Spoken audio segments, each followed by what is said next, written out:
আমি যতটুকু করেছি আমার চরিত্রের প্রয়োজনে করেছি। এখানে যে দেখেন দাগ, খামচির দাগ, হাতে দাগ, রক্ত বের করে ফেলছিল কাল। শুটিং সেটে সহ অভিনেত্রীকে মারধরের অভিযোগ। উনি ওইখানে আমাকে এমন ভাবে মারছে, আমার গালের মধ্যে, আমার গাল, আমার চোখ ফুলে গেছে। আর সেই অভিযোগের জবাবে মুখ খুললেন জনপ্রিয় অভিনেত্রী তানজিন তিশা। তার চরিত্রের প্রয়োজনে সে মারতে পারে, মানুষকে কামড় দিতে পারে। ঘটনাটি ঘিরে এখন সোশ্যাল মিডিয়ায় তুমুল আলোচনা। অভিনেত্রী সামিয়া অথই অভিযোগ করেন, ঈদের একটি নাটকের শুটিং চলাকালে একটি দৃশ্য করতে গিয়ে তাকে একাধিকবার চড় মেরেছেন তানজিন তিশা। বিষয়টি নিয়ে তিনি ফেসবুক লাইভে এসে কান্নায় জড়িত কণ্ঠে নিজের অভিজ্ঞতা জানান। ওইখানে সবাই আমাকে মারাতে আসছে। আমি সামিয়া অথয়ের দাবি, একটি দৃশ্যে স্ক্রিপ্ট অনুযায়ী তাকে তিশাকে হালকা করে চড় মারতে বলা হয়েছিল।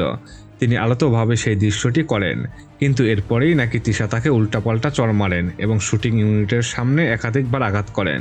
লাইভে কথা বলতে গিয়ে সামিয়া অথই বলেন, এমন অভিজ্ঞতা তার জীবনে কখনো হয়নি। এমনকি পরের দিন শুটিংয়ের আরেকটি দৃশ্যেও তার হাতে আঘাত করা হয়েছে বলে অভিযোগ করেন তিনি এই ঘটনার বিচার দাবি করেন।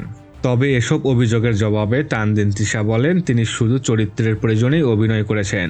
তার ভাষায় তিনি নাটকে একটি স্পেশাল চাইল্ড চরিত্রে অভিনয় করছেন, চরিত্র প্লে করছি যেটা কিনা স্পেশাল চাইল্ড, যেখানে চরিত্র অনুযায়ী আক্রমণাত্মক আচরণ থাকতে পারে। তিশা আরও বলেন, তিনি স্ক্রিপ্টের বাইরে কিছু করেননি, বরং তার অভিযোগ বিষয়টিকে পেশাগত জায়গা থেকে সরিয়ে ব্যক্তিগতভাবে তুলে ধরে তাকে ছোট করার চেষ্টা করেছেন।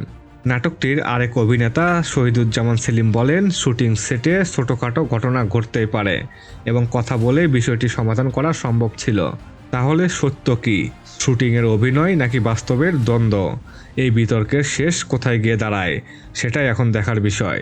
দর্শক, আপনার মতামতটুকু জানাতে ভুলবেন না। আমার চ্যানেলটি এখনও যারা সাবস্ক্রাইব করেনি অবশ্যই সাবস্ক্রাইব করে পাশে থাকবেন।